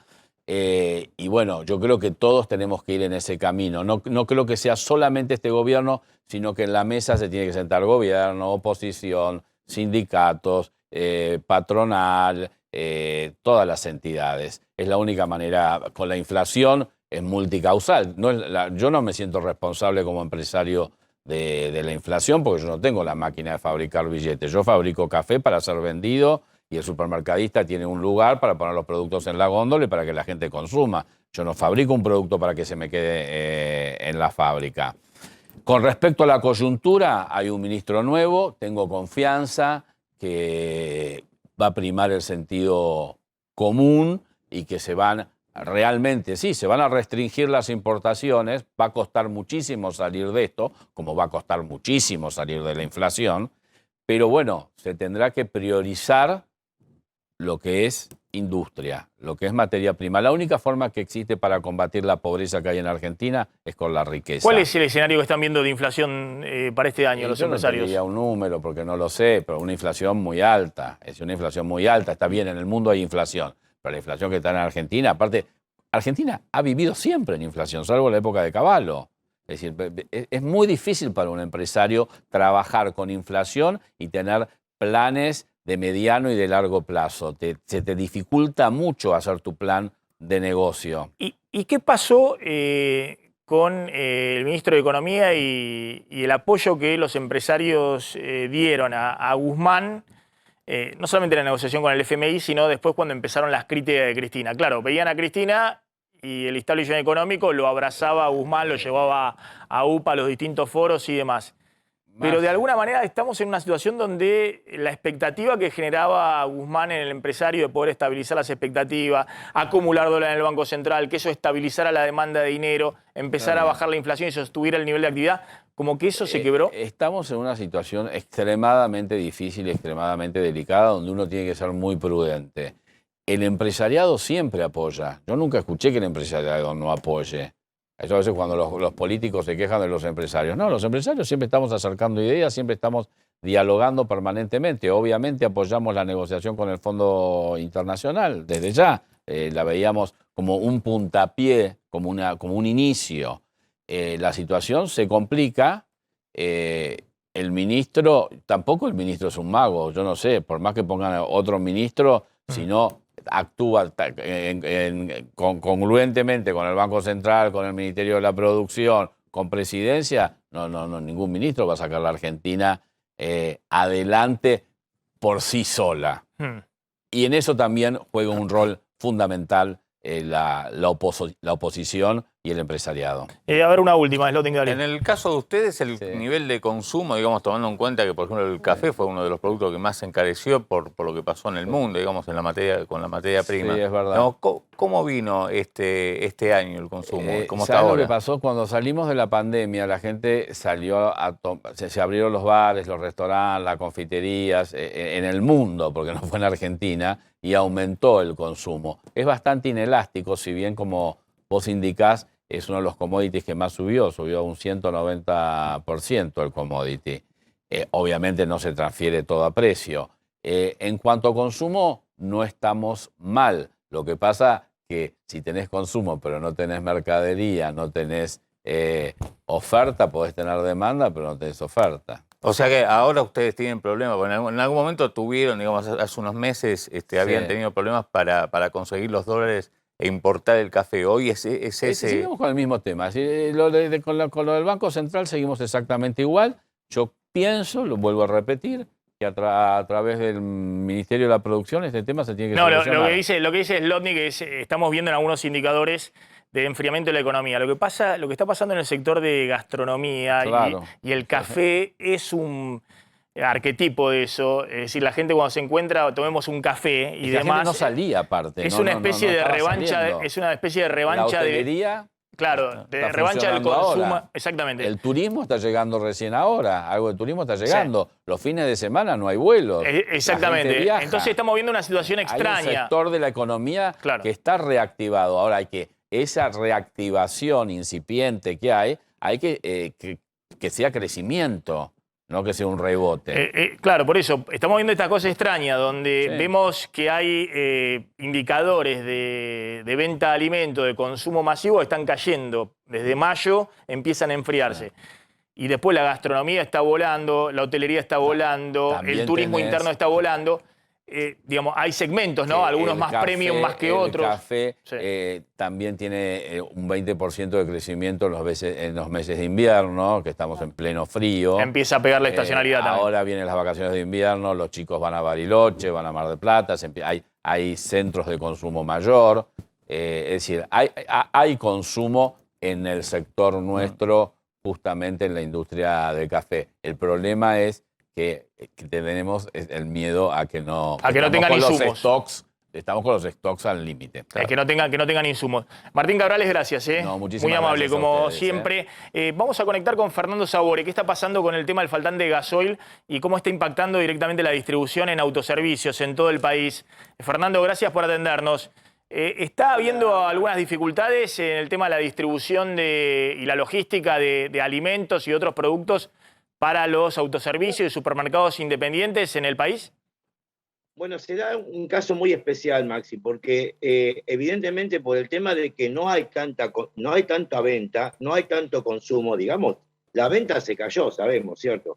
Entonces, hoy encontramos a un mayorista que la verdad que está provisto de todo. No falta harina, no faltan fideos, pero sí, fíjate vos lo que ocurre con el tema del aceite, que ya veníamos históricamente, hace 3 años que venimos renegando para conseguir el aceite de girasol. Claro, como había demasiado poco, ahora sí se armó un cuello de botella importante. Hoy ya no conseguimos aceite de girasol. Es más, lo que los mayoristas nos ofrecen es esa calidad premium que ponen ellos, que una botella de aceite de girasol de 1,5 litros tenemos que pagar nosotros 480 pesos. Entonces, a eso ponerle nuestra rentabilidad, la verdad que se pone bastante complicado. Esto es, digamos, lo que vemos nosotros hoy como faltante y que es un producto que evidentemente es necesario para que la familia lo consuma, ¿cierto? Ahora, Fernando, hay algunas provincias donde este tema de los problemas del transporte y demás está impactando. Acá está contando Slotnik que en Salta, contá, ¿qué pasó con una intendenta que directamente suspendió el transporte público y el transporte escolar en su municipio? En el municipio de La Villa, así en la provincia de Salta, directamente la intendenta suspendió el transporte escolar, o sea, los chicos no pueden ir al colegio, y suspendió la recolección de residuos. Por falta de gasoil en el norte. Ahí está el comunicado de la intendenta Elizabeth Sánchez. Lamenta informar que debido a la falta de abastecimiento de combustible a nivel provincial y nacional, la Municipalidad de La Viña se ve obligada a suspender el día miércoles 29, hoy, el servicio de transporte escolar y recolección de residuos. Bueno, ¿está esto también impactando, sobre todo en algunas provincias del norte y del centro del país, en el tema del transporte de alimentos? Obvio que está impactando y aún va a seguir impactando aún más.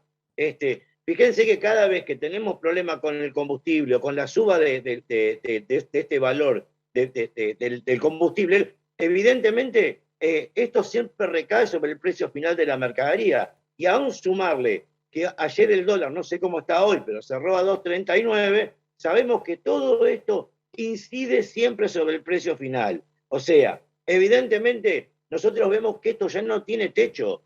Hay productos que la verdad que uno dice, ya está, no puede aumentar más, y vamos al mayorista y otra vez volvemos a cambiar el precio. Hay un montón de productos que hoy ya son premium, ya la gente no los compra. Gracias a Dios que tenemos un montón de empresas pymes que también producen alimentos. Un pan lactal de primera marca, semillado, ya viene troquelado para vender a 660 pesos. Ya no es para cualquier bolsillo. Esto es lo que está ocurriendo. Fernando, claro, lo que contábamos recién, estábamos hablando con Cabrales, ¿no? Que hablábamos que hay un segmento de consumo ABC1 que está motorizando fuerte la gastronomía, sobre todo la gastronomía de mayor precio, mayor nivel, lo mismo la hotelería. Contamos Mar del Plata en el ABC1, el último fin de semana largo estuvo a full y demás. Pero después vemos indicadores de consumo muy básicos, carne, pollo, leche, lácteos, que vienen cayendo en los últimos meses. Y ahí es parte del consumo en los autoservicios, donde va la gente a comprar todos los días. El precio del café del caballero que estuvo recién cuesta el medio kilo 900 pesos al público, para que te des una idea. Ahora, el tema de lo que vos me preguntabas de lo que es la carne, evidentemente yo lo que me doy cuenta es de que muchos clientes llevan determinados productos para suplir la carne, para reemplazarla. O sea, es la cargada que se escucha con los consumidores, con nuestros vecinos que dicen, bueno, termino de comprarte a vos, chiche, y me voy a la boutique. O sea, ya comprar carne es un privilegio. Entonces, todas estas cosas que digamos, bueno, van reemplazando, tal vez se vende mucho más lenteja porque sabemos que la lenteja tiene determinadas proteínas buenas, ¿cierto? Pero la carne cada día se ve el consumo que se va cayendo. ¿Pero por qué? Porque la carne está cara, porque la familia no llega. O sea, el comportamiento de la compra es del 1 al 15. Del 1 al 15 nosotros vemos que la familia, ¿por qué no comprar un rico fiambre? ¿Por qué no comprar una rica galletita a los chicos? Pero el 15 es fin de mes. Se acabaron los ingresos, está claro.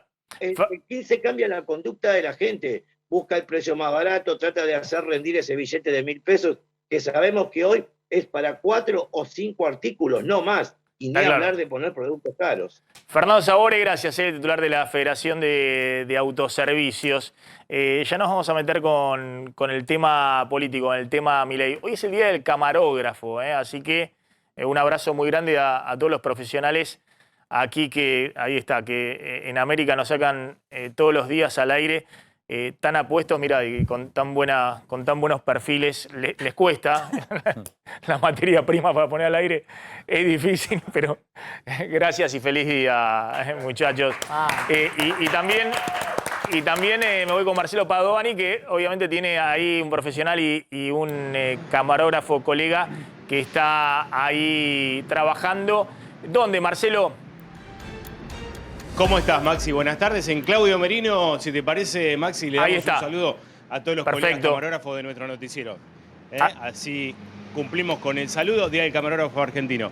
Estamos en Rodríguez Peña y Santa Fe, Maxi. ¿Por qué? Porque esto ya deja de funcionar. Esto ya no funciona. Mira, esta etiquetera, por ejemplo, ya pasó a mejor vida, podemos decir. No sabemos no está claro si la van a sacar o no. Creemos que todavía no, Maxi. ¿Por qué? Porque acá tiene que haber una serie de indicaciones acerca de cómo va a ser el nuevo estacionamiento. Aprovechamos para decirles a aquellos que no lo sabían, seguramente a mucha gente que no lo sabía, pero acá tenías que comprar un cospel, meter el cospel acá o meter monedas, y por una hora te cobraban 45 pesos. Hoy el estacionamiento es libre, no está funcionando, Maxi, el sistema de de estacionamiento, digamos. No pasa la grúa, no pasan a controlar si tenés el papelito o no, simplemente hoy vas a poder estacionar libremente hasta que a partir de mañana, teóricamente, comience a funcionar ¿qué cosa? La aplicación que se llama Blinker, que te la tenés que bajar al celu, ahí vas a poder configurarla, vas a tener que poner tu patente, vas a tener que poner cuánto tiempo te vas a quedar, o también lo vas a poder comprar prepago en estacionamiento, pero esa va a ser la opción de pagar el estacionamiento.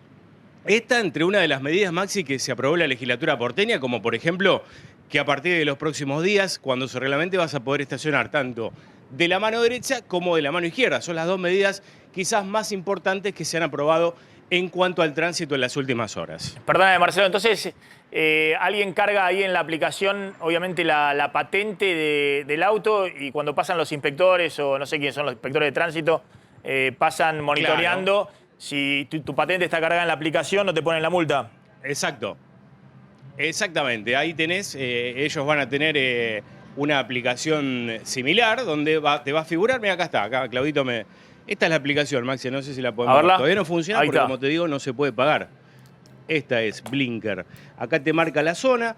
Esto es para... es un polígono que está, por ejemplo, entre Recoleta, San Telmo, bueno, toda la zona del macrocentro, ¿no? Podemos decir, vas a tener que utilizar esto, el estacionamiento medio, ¿no? ¿Por qué? Porque, como decimos, van a dejar de funcionar entonces los parquímetros que están en cada una de las esquinas, por lo menos en esta zona. Vos vas a cargar tu patente en esta aplicación, vas a determinar el tiempo que querés permanecer estacionado. Podés dejar la sesión abierta. ¿Por qué? Y bueno, por ahí en vez de le cargaste 2 horas, pero te quedás 2 horas y media o 3, y acá lo vas a poder modificar. Vas a poder cargar media hora más, 1 hora más, y por supuesto vas a poder pagar con tarjeta de crédito, con cualquiera de estas billeteras virtuales que están tan de moda, Maxi. ¿Y cuánto sale ahora la horita de...? 45.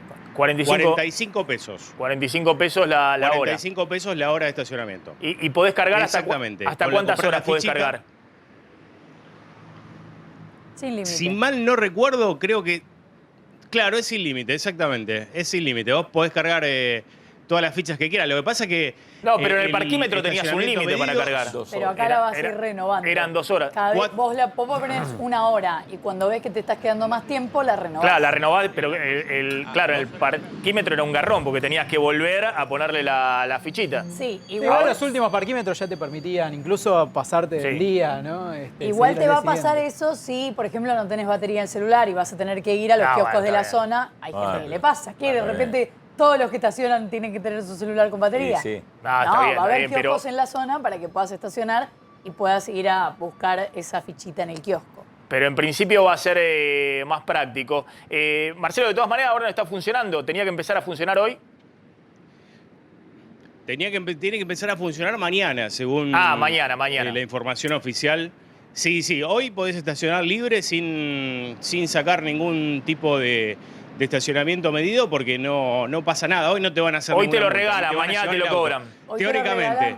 Pero sobre todo porque no estaba funcionando del todo bien. La gente se había empezado a bajar la aplicación y no estaba funcionando del todo bien. Entonces se complicó. Blinkey con K y con Y y B larga para quienes quieran ir bajándosela. Bueno, ahí está, Marcelo. Esto solamente en el polígono ese que contabas por ahora, en esa zona de Barrio Norte, Recoleta. Sí, microcentro y macrocentro. Está el mapita, si ustedes buscan en la web, está el mapita en la zona delimitada para este servicio que se va a poner en práctica a partir de mañana, Maxi. Perfecto. Marcelo, gracias. Un abrazo muy amable. Abrazo. Bueno, a ver, perdón, tenemos a Idígora, sí, Gustavo Idígora, el presidente de Ciara. Gracias por atendernos, Idígora, muy amable. ¿Qué está pasando con los convocados, transportistas en distintas rutas y cierta alarma en toda la industria aceitera porque tienen que llegar con los cargamentos a los puertos? Sí, efectivamente, Maxi, buenas tardes. Hoy ya llevamos 5 días con inconvenientes, 400.000 toneladas de granos que no ingresaron a todos los puertos. Eso está dificultando, ya hay más de 100 barcos a la espera de cargas. Estamos hablando de alrededor de 350 millones de dólares de demora en embarques, pero también estamos hablando ya de problemas para sacar el aceite que sale al consumo interno. Desde nuestras plantas en los puertos hacemos el 80% del refinado y embotellado de los aceites que van al consumo interno. Hoy hay una reunión de la Mesa Nacional de Transporte de Carga, del Ministerio de Transporte, también para conversar, discutir la tarifa. El gobierno nos sigue prometiendo de que el problema de gasoil se resuelve en el corto plazo, pero lamentablemente desde febrero venimos padeciendo este tema y anticipando que íbamos a llegar a esta crisis. Esperemos que en el corto plazo primero no haya seguridad para los transportistas para poder acceder a todos lados y circular, pero también haya gasoil a un precio de referencia real. ¿Tienen alguna proyección de cuándo puede volver efectivamente a normalizarse el abastecimiento de gasoil? El gobierno habla la primera semana de julio, Maxi, pero la verdad que lo venimos escuchando todas las semanas, que la semana siguiente se va a normalizar. La verdad que esperemos que eso suceda realmente. En términos de biodiesel hemos hecho todas las entregas a las petroleras, particularmente a YPF, ya hace unos días, así que tienen todo el suministro necesario de biodiesel para mezclar y salir a abastecer. Aparentemente hay problemas de logística de parte de ellos para poder llegar a todas las estaciones de servicio y nos prometieron que la próxima semana se estaría normalizando. Ahora prometen la próxima semana, claro, pero hace un mes que vienen diciendo lo mismo. Sí, no solamente hace un mes, en febrero le planteamos al secretario de Energía y a parte del gabinete que veíamos una situación de escasez y que había que habilitar rápidamente el biodiesel. Tardaron 3 meses en hacerlo y bueno, estamos pagando esas consecuencias. Bueno, ese es un poco el título. A mí me sorprende, digamos, que no esté, digamos, eso como título. Pero el título es, ustedes que están en toda la industria aceitera y que ahora le aportan el tema del biodiesel, ¿no? En su momento se había reducido el corte de biodiesel en favor de la industria petrolera, pero hay una coincidencia. Los petroleros dicen que le advirtieron al gobierno desde febrero de que iba a haber un problema muy grande con el gasoil. Ustedes dicen también que le advirtieron al gobierno desde febrero que iba a haber un problema muy grande con faltantes inéditos de gasoil en la Argentina. Sí, efectivamente, en febrero le acercamos propuestas, le advertimos que veíamos este escenario, un escenario que generalmente es el pico, Maxi, de consumo por la cosecha, por el transporte. Recordá que en el caso nuestro estamos hablando de 3,5 millones de viajes de transportistas para llegar a 22 puertos en la época pico, y por otro lado también todo el gasoil necesario para la cosecha gruesa. Veíamos que había un déficit claro y que por otro lado el gobierno iba a consumir dólares que no tenemos y que había una posibilidad de comprar en pesos un biodiesel con una capacidad ociosa superior al 50% y que estábamos en condiciones de transformar aceite en biodiesel rápidamente, cosa que ahora sí estamos haciendo, pero lo estamos haciendo en junio y no en febrero. A ver, esperemos un segundo, Idígoras, porque justamente está Ricardo Nievas, que es el directivo de el SUTAP. Sí, cuéntenme, ¿qué es el SUTAP exactamente? ¿Es el sindicato? ¿Es el sindicato, Nievas? ¿Qué tal? ¿Cómo anda? Sí, ¿qué tal? Buenas tardes. Sí, es el sindicato de administración portuaria. Ustedes son los que vienen haciendo los cortes ahí en Dock Sud. El corte de ayer de Puente Pueyrredón. Y de Puente Pueyrredón. En realidad, lo del Puente Pueyrredón era una movilización hacia el obelisco que el corte lo provoca la policía de la ciudad de Buenos Aires, a no dejarnos pasar. Bueno, entonces ustedes lo que hacían el corte ahí en Dock Sud y que fue Bernie y le dijo, se me van de acá en 5 minutos. Sí, y nos quedamos negociando con Bernie una reunión en el Ministerio de Transporte que no se dio. Ahora, acá hay una coincidencia entre los empresarios. Hace un rato hablamos con el de la Federación de Transportistas que va a ir a la reunión. Recién estamos hablando con Idígoras de las cerealeras, que dicen, bueno, esta situación de corte de ruta por todos lados agrava todavía más la situación. Agrava más el problema que hay de desabastecimiento, de sobreprecio y del transporte y abastecimiento de un montón de sectores. El hecho es que nosotros le estamos diciendo al gobierno que las cámaras que se van a sentar a la mesa de negociación no nos representan, porque ellos solo representan los intereses empresarios, no tienen en cuenta al trabajador. Pero perdón, ustedes representan a transportistas autónomos, digamos, que son dueños de su propio camión. Claro, de un camión, dos. son los que se están fundiendo trabajando por una tarifa que no le alcanza ni a cubrir los costos de los viajes. Pero perdón.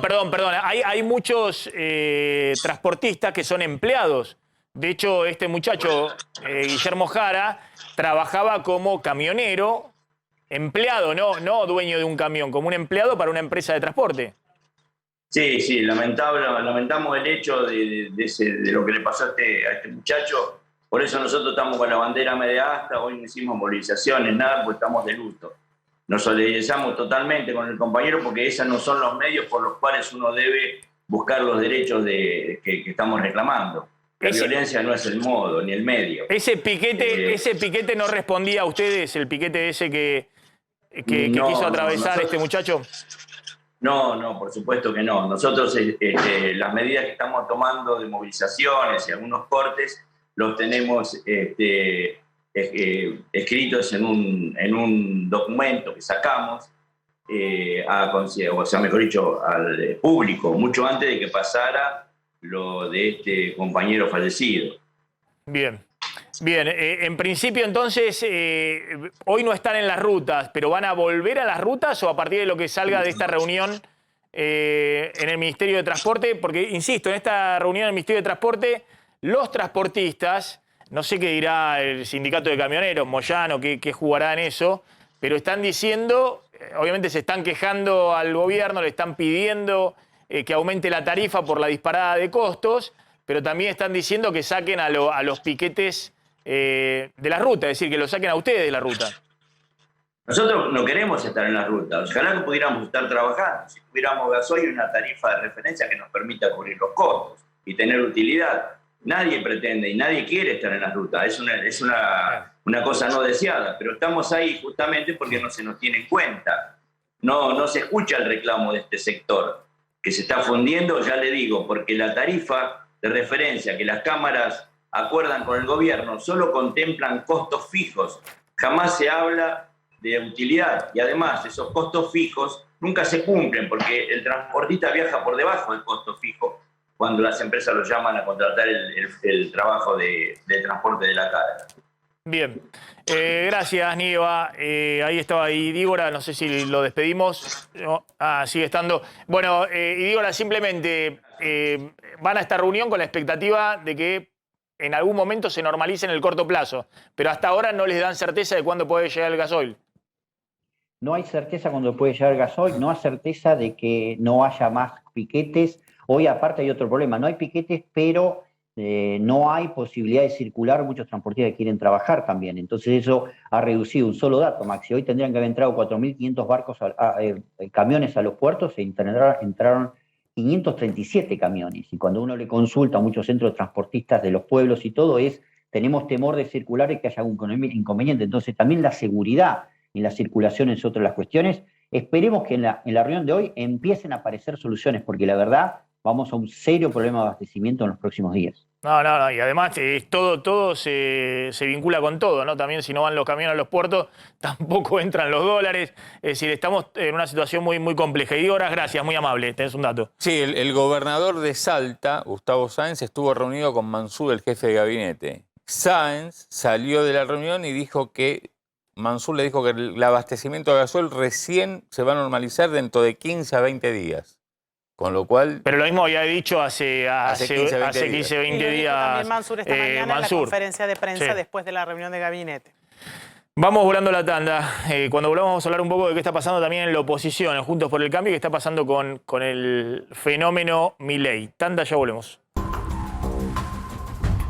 Acordate de lo de Guzmán, ¿qué pasó con Guzmán? Claro, que se va a París. Hoy sabés que cuando hubo reunión de gabinete, Guzmán no estaba en la reunión de gabinete porque estaba conectado con los directivos del Club de París, porque se aproxima un vencimiento. Sabés que cuando Argentina acuerda con el Fondo Monetario se tomaron tiempo hasta el 30 de junio para cerrar un acuerdo con el Club de París y refinanciar un vencimiento de 2.000 millones de dólares. Se acerca el vencimiento y no hay ningún acuerdo, nada. Entonces viaja Guzmán a París, se reúne ahí para reestructurar esta deuda, que digamos, la intención es reestructurarla hasta el 2024. El tema es a qué tasa de interés. Bueno, a eso va a negociar. 2024, 2025, 2026 se van a acordar todo de Guzmán. Cuando reestructuró la deuda con lo privado, empiezan a caer 2024, 2025 y 2026. Reestructuró con la deuda con el Club de París, empieza a caer 2025, 2026. Bueno, reestructura la deuda con el Club de París, con el FMI, digo, el 25, 26. Claro. Ahí cae todo. El problema es, pateaste todo para adelante y aún así tenés los bonos destrozados, sí. El riesgo país récord todavía mayor antes del canje de deuda. La inflación en el 70% y la brecha pulseando en un dólar de 250 pesos. ¿Qué sé yo? No sé, me parece que llegan momentos donde tenés que decir, bueno, ¿qué voy a hacer el próximo año?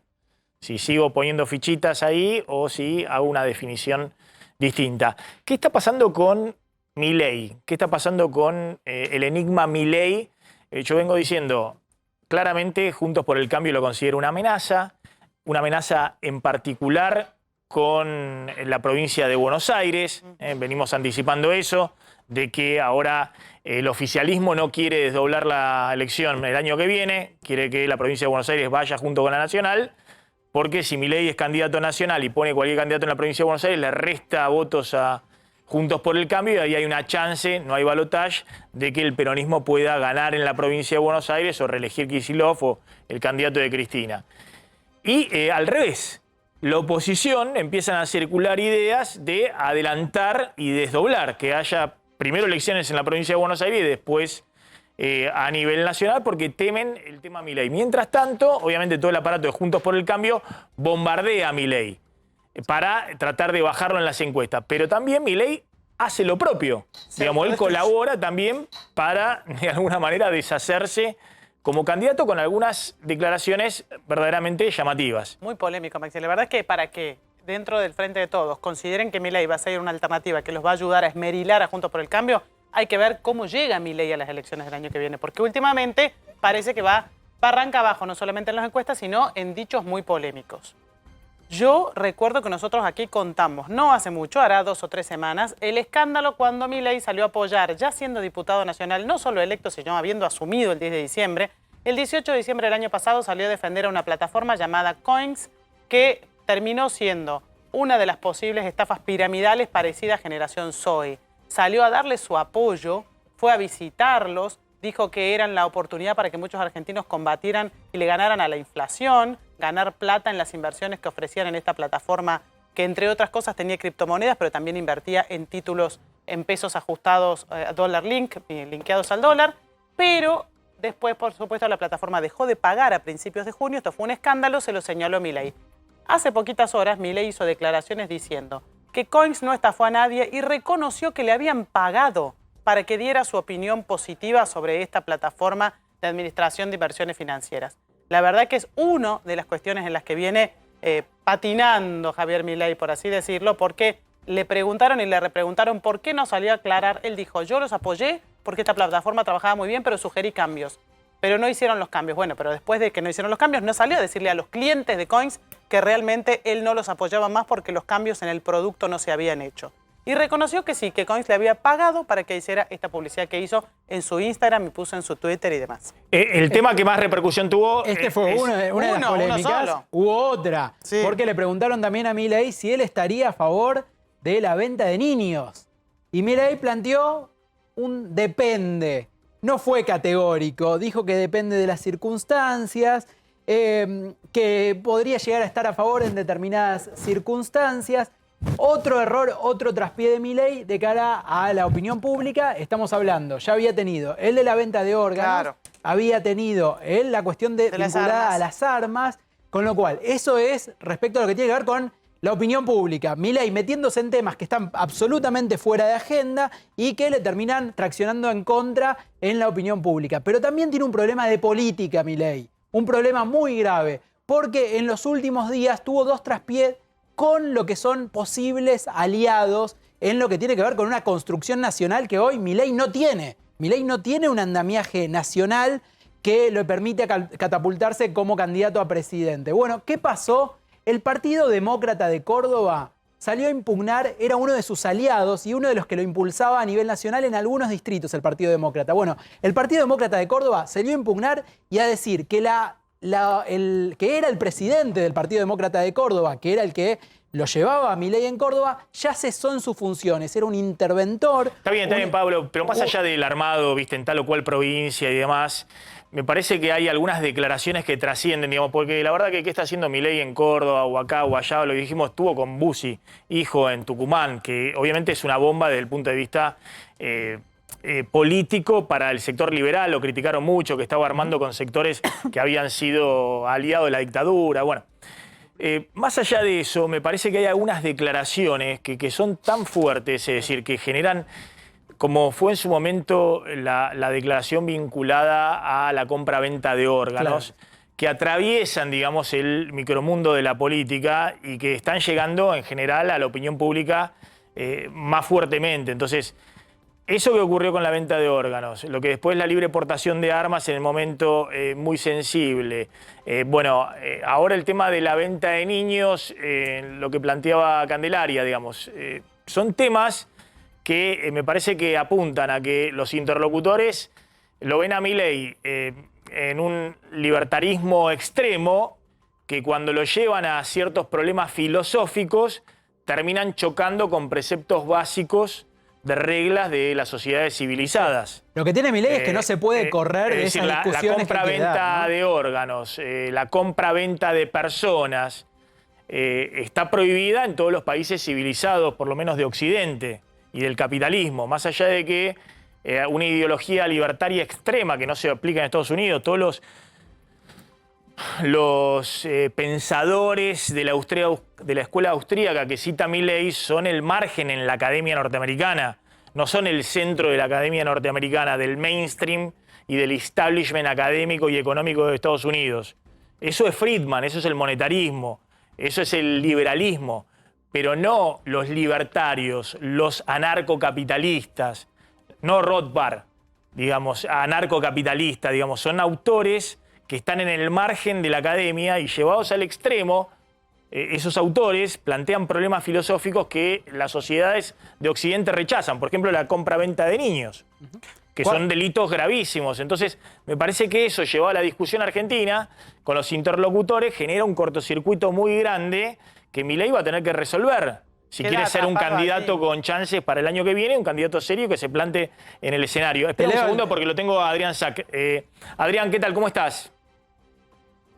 ¿Qué tal? ¿Qué tal? Con un tema bastante relacionado, ¿no? Porque muchos de los seguidores de Milei lo tienen a Donald Trump como referente. Un Donald Trump que, atención, ya están diciendo que este junio de 2022 va a ser recordado como el momento en el que dejó de ser potable como político. Eso es un comentario generalizado, que lo ves en editoriales de distintos diarios aquí en los Estados Unidos y tiene que ver con justamente la audiencia que se está haciendo por la toma del Capitolio el 6 de enero de 2021, que fue, claro, obviamente un evento que, bueno, hizo entrar en shock a los Estados Unidos y al mundo, que jamás hubiese imaginado imágenes como las que vimos, pero bueno, en la que siempre hasta ahora, hasta que se empezaron a hacer estas audiencias oficiales, todo pasaba por la propaganda política, por querer pegarle o querer defenderlo a Trump. Bueno, no. Ahora lo que está sucediendo es que la gente que estaba dentro de la Casa Blanca, rodeándolo a Trump y trabajando para él, está justamente declarando, y las declaraciones de los distintos testigos, por ejemplo, ayer le tocó el turno a una asistente del jefe de personal de la Casa Blanca en ese momento, Mark Meadows, esta mujer que se llama Cassidy Hutchinson, fue muy clara y muy gráfica contando diferentes cosas. Esperamos un segundito, Adrián. Esperamos un segundito, porque lo pongo en perspectiva. Claro, están declarando ante el Congreso de los Estados Unidos en esto que está haciendo una comisión especial investigando cuál fue la actuación de Trump en el 6 de enero en el asalto al Capitolio. Todavía después eso no es vinculante, después tiene que verse si el Departamento de Justicia de los Estados Unidos cree que hay un caso criminal contra Trump. Eso va a depender de una segunda etapa, pero lo que se está viendo en estas audiencias, en estos hearings, en el Capitolio, es personal de la Casa Blanca o del Servicio Secreto o algunos de estados republicanos, es decir, gente que ha trascendido a Trump, que cuentan distintas actitudes de Trump. Escuchemos, y lo comentás vos, Adrián, a esta jefa de personal de la Casa Blanca, que escuchen lo que dice. Cuenta cómo el 6 de enero Trump se sube a la limusina, a la bestia, le dicen a la super limusina de los presidentes norteamericanos, y dice, llévenme al Capitolio, porque quería ir a participar ahí en medio de la revuelta de los que asaltaron el Capitolio y ponerse al frente. Y el jefe del servicio secreto que estaba con él le dice, no podemos ir porque es totalmente inseguro. Y Trump le dice, yo soy el presidente en ejercicio, lléveme al Capitolio. Y le dice, no podemos ir porque es inseguro, presidente, tenemos que volver a la Casa Blanca, a la West Wing. Y entonces Trump, cuenta esta jefa de personal, se abalanza sobre el volante de la limusina, de la bestia, y le quiere sacar el manejo del volante al chofer. Fíjense lo que decía, porque la verdad que es una historia tipo, parece ya de una tragicomedia, una cosa ridícula. Pero esto lo cuenta alguien que no tiene una bandería política, alguien que es del staff de la Casa Blanca en su momento cuando Trump era presidente en ese 6 de enero. Mirá. Tony proceeded to tell me that when the president got in the Beast, he was under the impression from Mr. Meadows that the off-the-record movement to the Capitol was still possible and likely to happen, but that Bobby had more information. So once the president had gotten into the vehicle with Bobby, he thought that they were going up to the Capitol, and when Bobby had relayed to him, we're not, we don't have the assets to do it, it's not secure, we're going back to the West Wing. The president had very strong, a very angry response to that. Tony described him as being irate. The president said something to the effect of, I'm the effing president, take me up to the Capitol now. To which Bobby responded, sir, we have to go back to the West Wing. The president reached up towards the front of the vehicle to grab at the steering wheel. Mr. Engel grabbed his arm, said, sir, you need to take your hand off the steering wheel. We're going back to the West Wing. We're not going to the Capitol. Bueno, cuenta la situación prácticamente de un presidente desquiciado que se abalanza sobre el volante de la limusina presidencial y el hombre del servicio secreto lo agarra y le dice, señor, tenemos que volver a la Casa Blanca, no vamos a ir al Capitolio. Digamos. ¿Cómo está repercutiendo esto en Estados Unidos, Adrián? Y bueno, obviamente tomó toda la agenda informativa, porque de lo que se empieza a hablar ahora, pasábamos a hablar, ¿no?, de las dudas que hay sobre la salud mental del presidente Joe Biden, y ahora pasamos a hablar, se corrió el eje hacia la salud mental del presidente Donald Trump, porque esta misma asistente, Hutchinson, también contó que un rato antes de que todo esto sucediera y de que Trump se dirigiera a la multitud arengándolo justamente, no a que tomen el Capitolio, pero sí a que protesten con fuerza para que no no certifiquen el triunfo de Joe Biden, contó que mientras veía desde la televisión al fiscal general de la Nación, a William Barr, diciendo que no había evidencia suficiente como para hablar de fraude, en un ataque de ira agarró el plato de porcelana de la Casa Blanca, en el que estaba comiendo como siempre una hamburguesa, y lo reventó contra la pared, a punto tal que esta mujer cuenta que ella misma fue a limpiar el ketchup que había dejado en la pared del comedor de la Casa Blanca.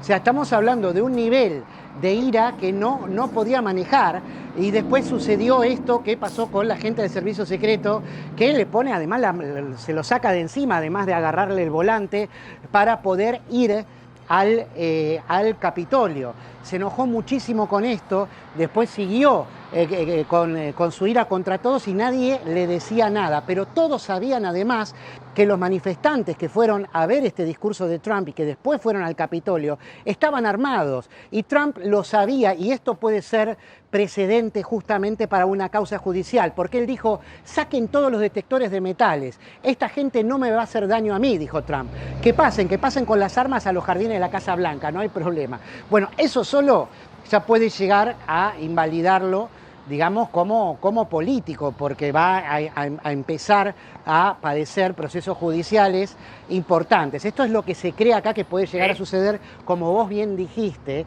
cuando pase ya a la órbita del Departamento de Justicia. Es muy fuerte, es muy fuerte. Hay que ver después si el Departamento de Justicia, pues en Estados Unidos funcionan, digamos, las instituciones, la justicia independiente, y el Departamento de Justicia del gobierno de Biden va a presentar un caso judicial solo si cree que es consistente desde el punto de vista jurídico, para que después jueces independientes dictaminen, digamos, en caso positivo o no, la culpabilidad o no de Trump. Digamos, toda una movida ya más fuerte, ¿no? Porque también puede terminar Trump en papel de víctima si hay un caso judicial en su contra y después es absuelto por los jueces en Estados Unidos, ¿no? Entonces hay toda una discusión fuerte respecto a eso.